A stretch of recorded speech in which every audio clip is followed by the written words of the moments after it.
ஓம் சக்தி Abirami சக்தியோம். Denmark பிரண்டாபதியில் தான் தோன்றி அம்மனாகத் தோன்றி அற்புதங்களை நிகழ்த்தி அருள்பாலித்து வரும் அபிராமி அம்மனின் அம்சமாக விளங்கும் அருட்பெருந்திரு ஸ்ரீ அபிராமி உபாசகி அன்னை தாயக மக்களுக்காக ஆன்மீகப் பணிகளுடன் சமூகப் பணிகளையும் ஆற்றி வருகின்றமை நாம் அறிந்ததே. அந்த வகையில் சுவிஸ் நாட்டை வதிவிடமாக கொண்ட டென்மார்க் ஸ்ரீ அபிராமி உபாசகி அன்னையின் நீண்டகால பக்த தொண்டர்கள் திருமதி சண்முகரத்தினம் சரோஜினி தம்பதியினரின் செல்வ புதல்வன் அதீபன் அவரின் 14/2/2025 பிறந்த நாளை முன்னிட்டு அவரின் பெற்றோர்களான திருமதி சண்முகரத்தினம் சரோஜினி தேவி அவர்கள் தாயகத்தில் கஷ்ட துன்பத்தில் வாழும் மக்களுக்கு உதவிக்கரம் நீட்ட முன்வந்துள்ளனர்.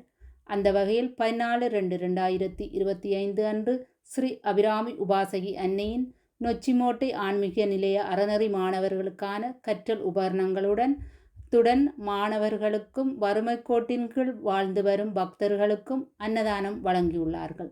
அந்த வகையில் செல்வன் அதீபன் ஸ்ரீ அபிராமி உபாசகி அன்னையின் ஆசையுடன் சகல சௌபாக்கியங்களையும் பெற்று கல்வியிலும் சிறப்பு தேர்ச்சி பெற்று நீண்ட ஆயுளுடன் நீடூடி வாழ வாழ்த்துகிறோம்.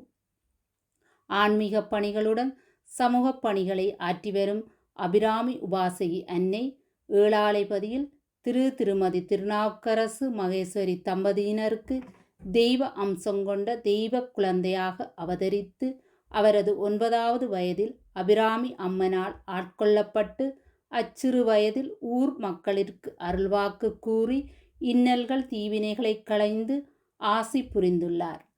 அதன்பின் தனது பாடசாலை படிப்பை முடித்துக்கொண்டு தாயக போர்க்கால சூழ்நிலையால் பாதுகாப்பு தேடி டென்மார்க் நாட்டை வந்தடைந்து வாழ்ந்து கொண்டிருந்த போது அபிராமி அம்பாள் அன்னையின் கனவில் தோன்றி அபிராமி அம்மனை ஆதரித்து ஏற்றுக்கொண்டு மக்களின் கஷ்ட துன்பத்தை தீவினைகளை களைந்து ஆசி புரியும்படி கேட்டதற்கு இணங்க டென்மார்க் பிரண்டாபதி கிராமத்தில் ஓர் ஆலயம் அமைத்து தான் தோன்றி அம்மனாக வீற்றிருந்து தன்னை நாடி வரும் மக்களுக்கு அருள்வாக்கு கூறி பிணி பீடைகள் தீவினைகளை களைந்து அருளாசி புரிந்து வருகின்றார். அபிராமி அம்பாளின் அவதாரமோ 1000 நாமங்களை கொண்ட அவதாரம். தாயார் ஒவ்வொரு வருடமும் மார்கழி 31ஆம் திகதி நள்ளிரவு 12 மணி அளவில் தனது பூர்வ ஜென்ம தொடர்புகளை களைந்து புதிய அம்மன் அவதாரமெடுத்து உலக மக்களின் பிணி பீடைகள் தீவினைகள் போன்றவை களைந்து அருளாசி புரிவார். தாயார் இதுவரை 27 அம்மன் அவதாரமெடுத்து இவ்வருடம் திரிபுர சுந்தரி அம்மனாக வீற்றிருந்து அருளாசி புரிகிறார். அத்துடன் தாயார் தாயக மக்கள் மீது கூடிய கவனம் செலுத்தி அங்குள்ள மக்களின் கஷ்ட துன்பங்கள் தீராத நோய்கள் தீவினைகளை களைந்து வறுமைகளை நீக்கி உதவிக்கரம் நீட்டி அருளாசி புரிந்து வருகிறார்.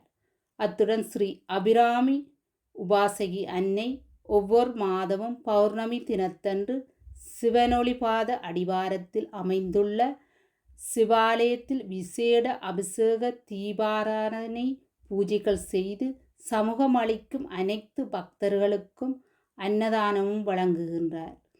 மலேக மக்கள் இச்சிவாலயத்தில் நடைபெறும் பௌர்ணமி பூஜை நிகழ்வில் கலந்து லிங்கேஸ்வர பெருமானின் அருட்கடாட்சத்தையும் உபாசகி அன்னையின் ஆசியையும் பெற்று உய்யுமாறு வேண்டுகிறோம். ஆன்மீக பணிகளுடன் சமூக பணிகளையும் ஆற்றி வரும் அபிராமி உபாசகி அன்னையின் திருவடி வணங்கி திருவருளை பெற்று உய்வோமாக. ஓம் சக்தி அபிராமி சக்தியோம்.